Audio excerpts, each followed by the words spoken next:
Hello again, and welcome back to the Straight A Nursing Podcast. I'm Nurse Mo, and I will be here with you today and, in fact, every Thursday, sharing tips and information to help you thrive in nursing school and in your career as a nurse. So today we're talking about some secrets of successful nursing students. And I've done a whole series on these. So if you want to go back and listen to all the other secrets, let me give you those episode numbers real quick. Those are episode 174, episode 185, and episode 187. And today we're on episode 214. Now, before we dive into all of those secrets, I do want to take a quick moment for a listener shout out to Masan fam, my Straight A Nursing family. And this one goes to Miranda, who has talked about both the planners and the podcast in her words. Here's what she says. I've been on the hunt for a very detailed planner, and this is the GOAT of all planners, especially with being in my first semester of nursing school. Not only that, but I love the Straight A Nursing Student Podcast. I'll be using this planner throughout my entire nursing program. Okay, Miranda, first I have to say I had to look up what GOAT meant. And if for anybody else who's old like me, it means greatest of all time or something like that. So thank you for making me feel hip. And now I know what people are talking about when they say that. Also, Miranda, thank you for being a fan of the podcast. And I'm really happy that the podcast and the planner help you feel like you are doing well in nursing school. So again, thank you so much. So if you are a student like Miranda and you want to be really prepared for nursing school, one of the easiest things you can do is simply subscribe to this podcast. So take a quick moment, hit that subscribe, that follow button, whatever it is on your podcast player, and the episodes will show up for you magically on Thursday mornings. Okay, let's start diving into this collection of secrets for success. So in general, we're going to be talking about consistency, organization, and collaboration as being really key ingredients for nursing student success. A lot of times, you hear people just saying, I'm just trying to survive nursing school. Yes, that is the goal, right? You've got to get through it. But I want you guys to do more than just survive. I actually want you to thrive in your nursing school program. So that's why I'm sharing all of these tips and resources with you. So let's first talk about secret number 10. Now, these are numbered because I do have a free guide called the 20 Secrets of Successful Nursing Students. So if you want all the secrets all at once, all together in a handy downloadable free guide, I will link to that in the episode notes. And this is number 10. Consistency is the name of the game. So what does that mean? That means basically getting a consistent schedule going and not putting things off until the last minute, not studying for your exam the day before because you've been studying for it all along. Very successful nursing students know that they must avoid that last minute studying, that cramming that happens right before the exam. Now, maybe that sounds like, well, duh, Nurse Mo. You'd really be surprised how often it does occur in nursing school. And it's not because these aren't really bright students who have good habits or know how to have good habits. It's because the schedule, it can really throw you for a loop if you let it. And if you fall even a little bit behind, it's really, really hard to catch up. So what happens is a lot of students end up doing things at the last minute, and that is a recipe for massive amounts of stress, and it can cause you some problems. So let's talk about the stress that it can cause. Frantically trying to retain a mountain of information, and yes, there is a mountain of information to know for nursing school. This is really, really stressful, especially if it's a high-stakes exam. Well, guess what?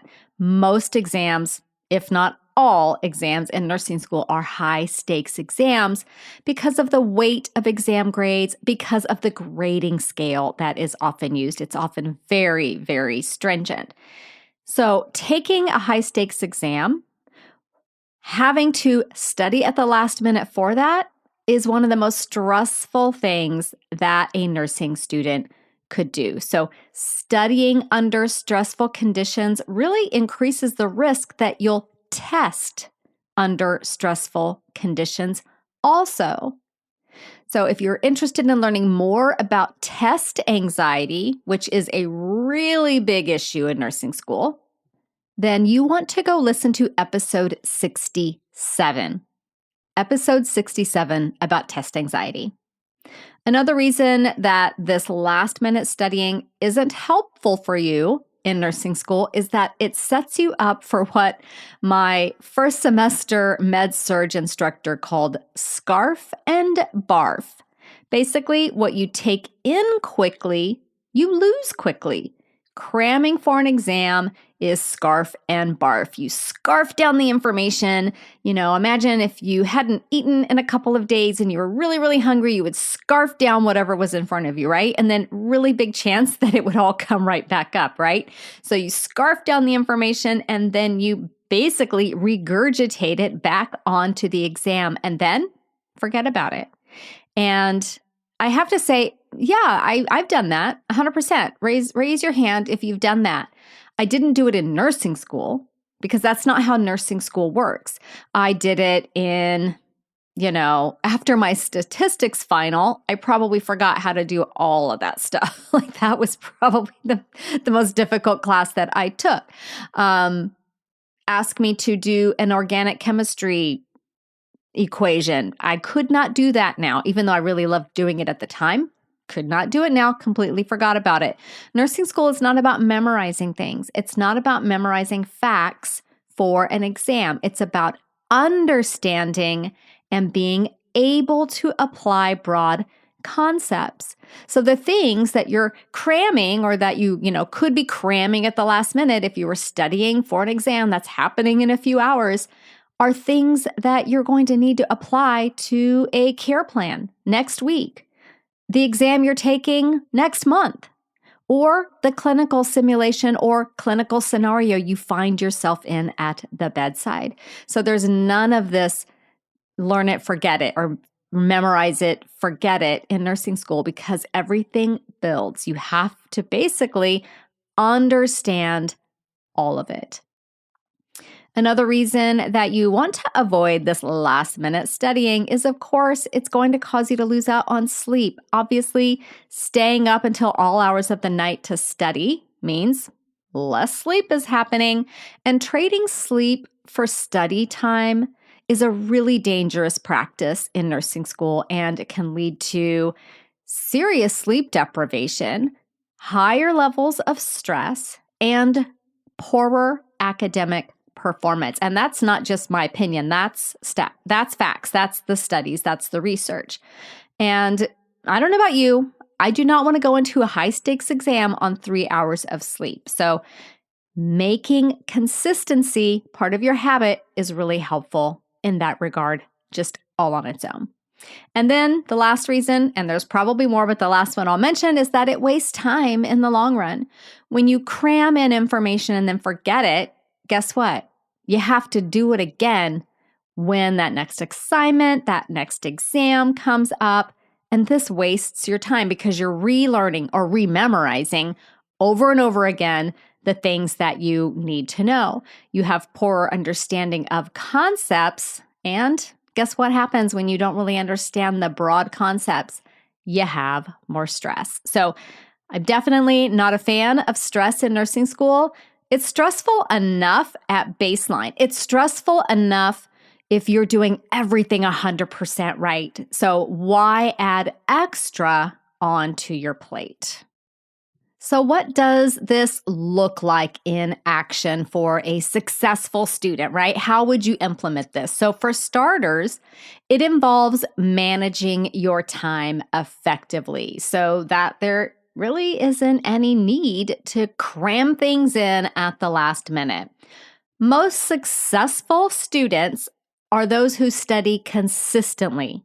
So really all that's necessary the day before an exam is a simple review and getting to bed at a reasonable hour.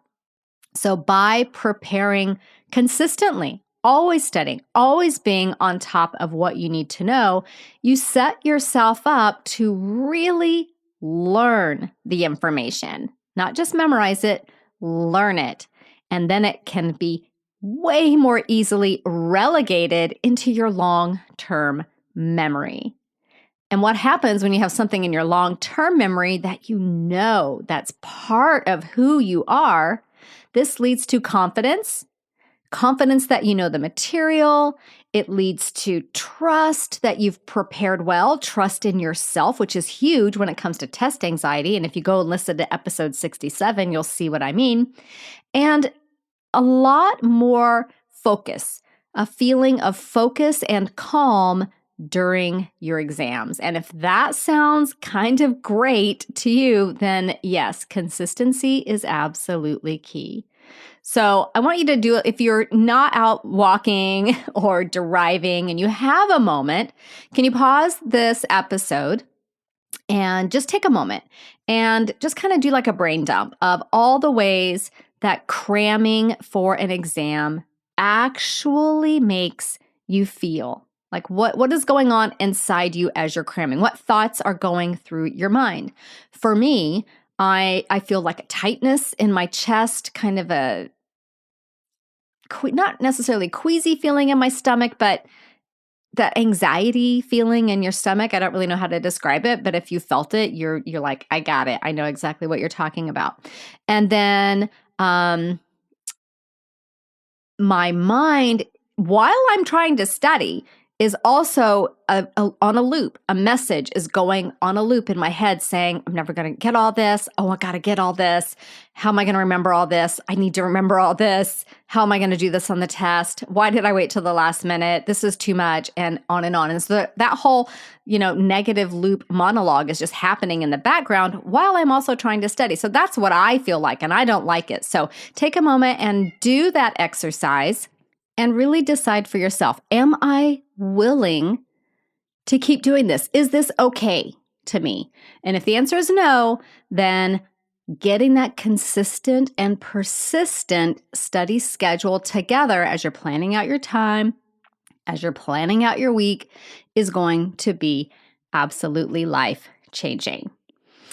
Okay, let's move on to secret number 11 from the 20 secrets of successful nursing students. And this one is called Systems Will Save You. So nursing school really is kind of in a league of its own. I mean, it's up there with some other really intense academic programs. Really kind of up there when it comes to the sense of overwhelm. Overwhelming numbers of assignments, overwhelming amounts of paperwork, overwhelming projects, and overwhelming amounts of reading. Everywhere you turn, there's just so much. And while you worked on getting your study schedule together, if you've been following along with these secrets, we kind of worked on getting our study schedules together, our time management, all of that in secret number 2. And I will link to that guide again in the episode notes. We still need to talk about the piles of paperwork, the 8,000 digital files that you have, emails, all of those things. So I want you to take a moment to reflect on your usual habits, okay? And when I do this, I realize, oh boy, your usual habits are just kind of a mess. So my usual habits would be, before I really got intentional with setting up systems, I had no systems, right? It would take me forever to find things. I didn't really have a system for where to put things. I was a big fan of I have multiple piles on my desk, and each pile kind of had a purpose, but really it doesn't. So that was kind of my old system. And then my computer, I don't even want to tell you guys. Now it's all tidy, but back in the day, it was an absolute mess. And I quickly realized in nursing school, I can't function like this. I'm wasting too much time. So what are your usual habits like? For example, how long does it typically take you to find a physical document that you must put your hands on, like a physical paper document? Is it in that pile on your desk like I used to have? Is it shoved into a binder kind of just willy-nilly wherever? sitting in the printer tray still? Like, where is that? Or, maybe you're good and you've got a system already. But if not, think about what that's like for you and what that brings up for you when it comes to feelings of stress and overwhelm. How long does it typically take you to locate a digital file? This is probably the one, as we become more and more digital, where you can have a huge, huge impact. How many times do you go to find something and it's not in the first place you look? I mean, raise your hand, right? So that creates stress. That wastes time, because if it's not in the first place you looked, then where the heck is it? And how much energy do you expend thinking, where should I save this? Where should I put this piece of paper? Where should I save this digital file?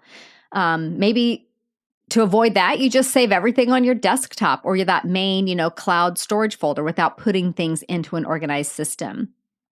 So successful students have systems in place so that you essentially don't waste time hunting for your digital files, your documents, your emails, all of those things that you have to get your hands on.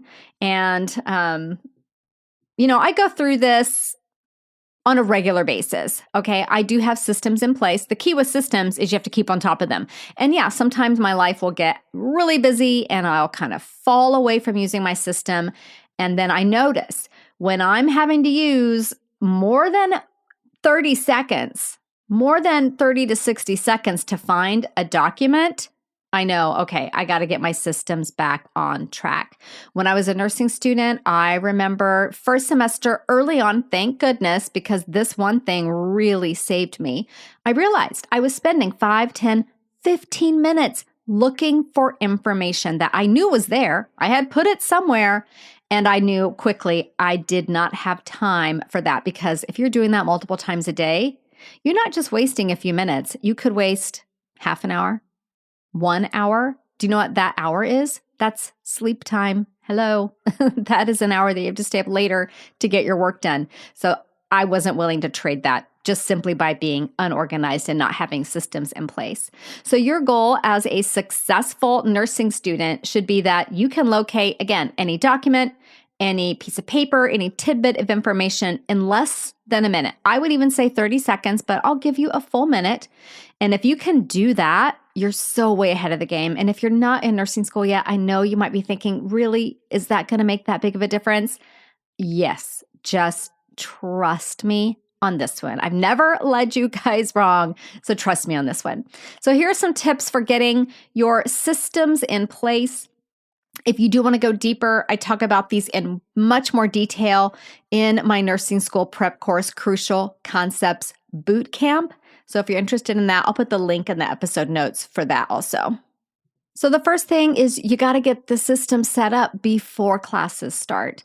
Once that bell rings, once you go into your first day, it's nonstop. It's not going to let up. So make a plan to do this before classes begin. Okay, that's the first thing.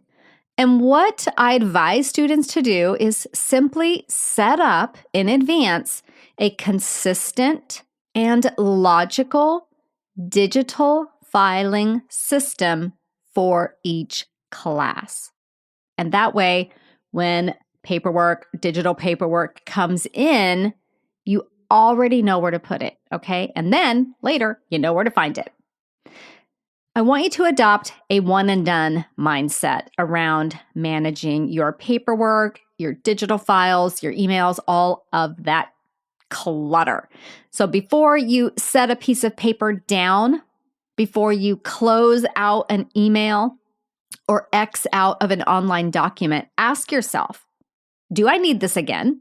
Okay, and if the answer is yes, then the next question is, will I be able to quickly locate this when I need it?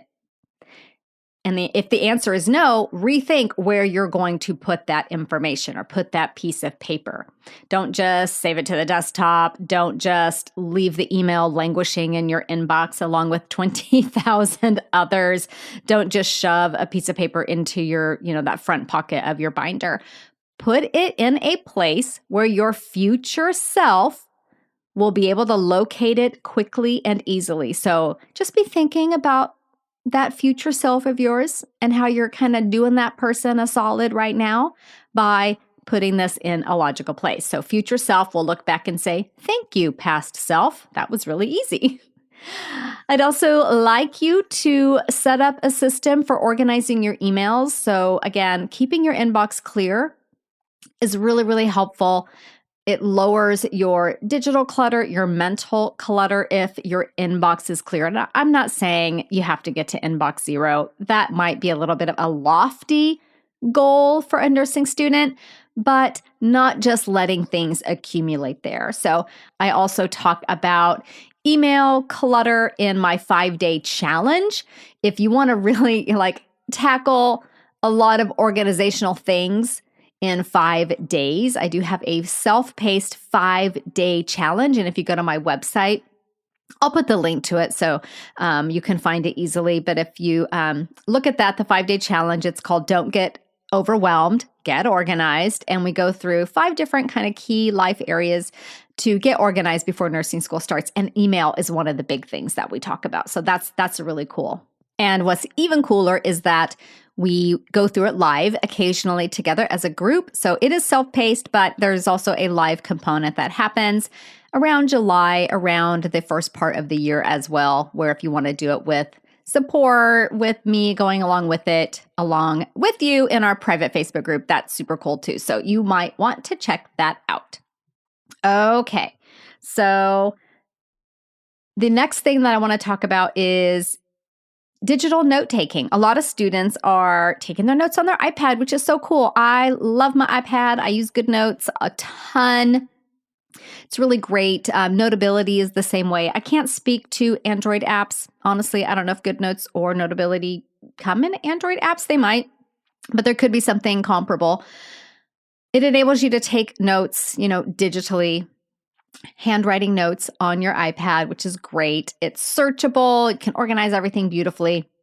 So if you're taking your notes digitally with an app like GoodNotes or Notability, this can drastically reduce your reliance on paper and just massively decrease the clutter. So if you have time, this is not something that I think I would adopt mid-semester because again, there's not a huge learning curve, but a little bit.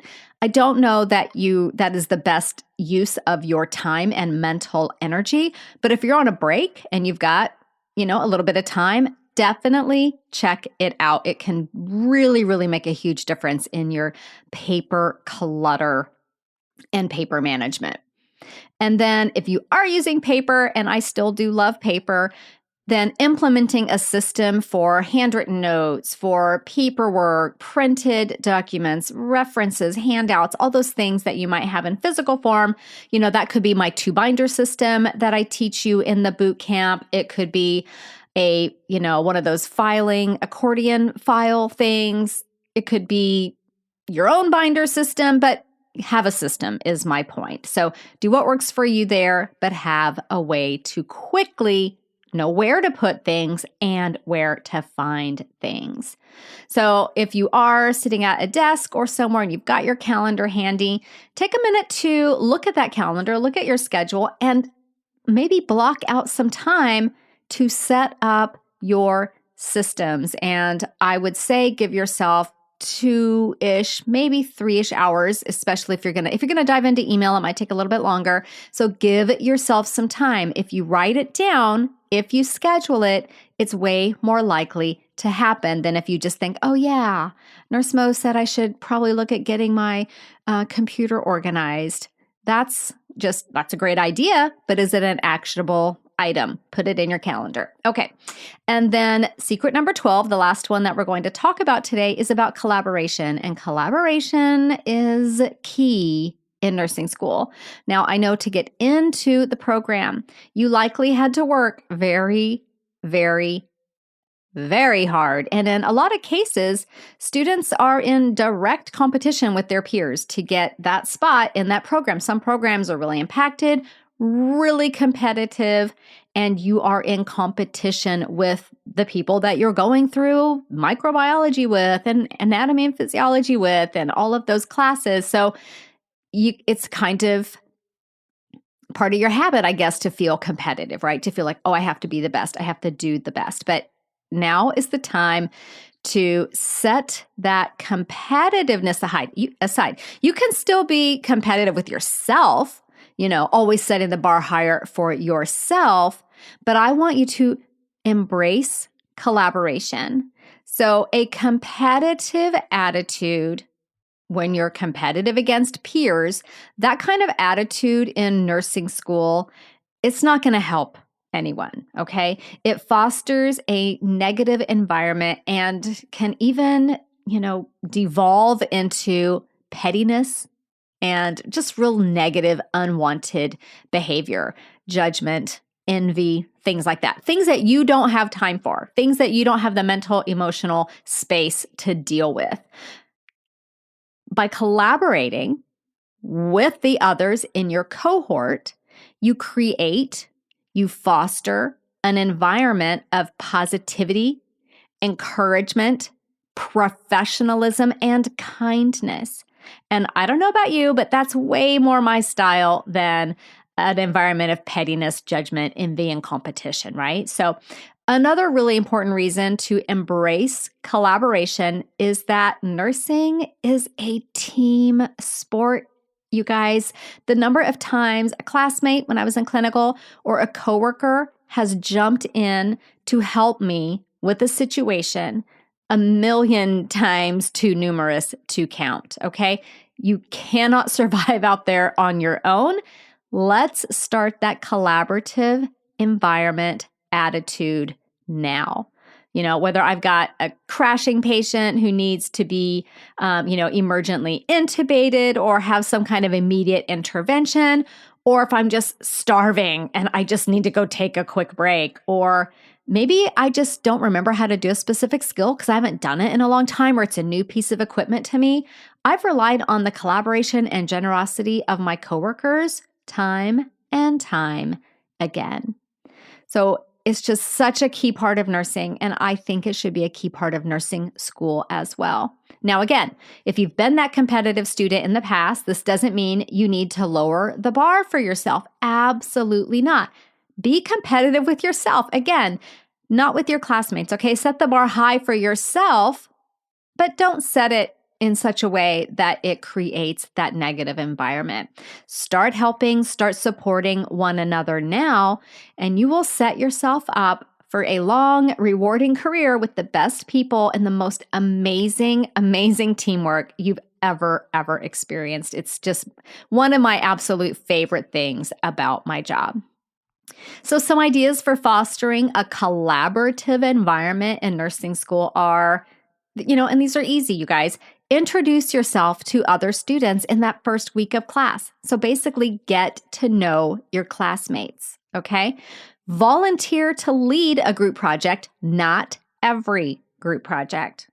One per semester, but volunteer to lead a project. If you've got leadership skills, you're organized, you communicate well, you'd be a fantastic group project leader. Congratulate other students when they do well on an exam or when they do well in lab. Notice other people's accomplishments and tell them, wow, you did so great with that, and mean it. Imagine how you would feel if somebody just came up to you and said, you did so well in SimLab today. You would feel on top of the freaking world. Share that joy with other people.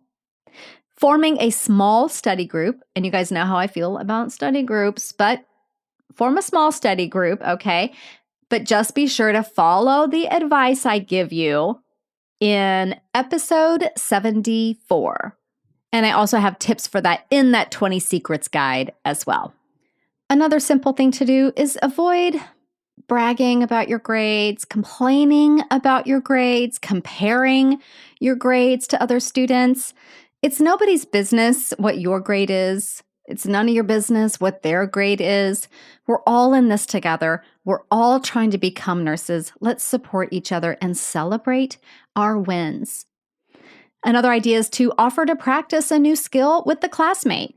If you're learning to do something that is better practiced with two people, be that person to say, hey, do you want to practice taking a blood pressure? Here's my arm.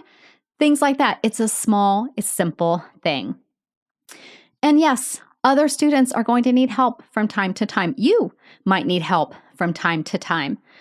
And I've seen a lot of students maybe complain a bit and say the other student might be lazy, might be unmotivated. Try to have some grace. Yeah, there are lazy, unmotivated students out there, but that's not the norm, okay? Most students in nursing school are driven, smart, motivated, really want to do a good job. So maybe understand that this other person who's coming to you to say, I couldn't focus in lecture. Could I look at your notes? I really need help understanding this concept. Maybe experiencing challenges that you know nothing about. So instead of focusing on the negative or labeling or feeling resentful, like, why do I sit in the front row and take excellent notes if you're just going to sit over there and daydream, okay?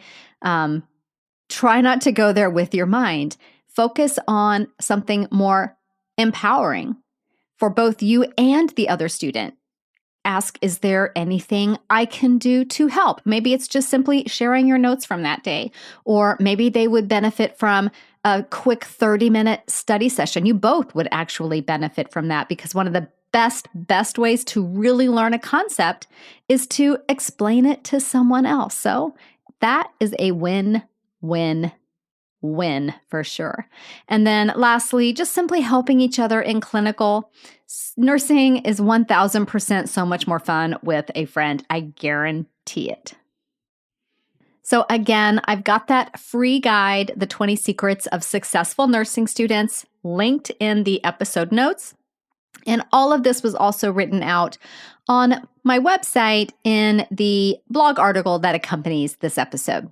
And if you're interested in the planner that we were talking about at the very beginning of this episode, the one that Miranda had said was very detailed, that's a really good way, having a planner, whether it's the one I make specifically for nursing students or one that you love and use. The key is to have one that you use, have one that works for you and that you use. And that can help you have that consistency with your schedule so that you can go into your exams, like I talked about in that very first element, feeling a lot less stressed.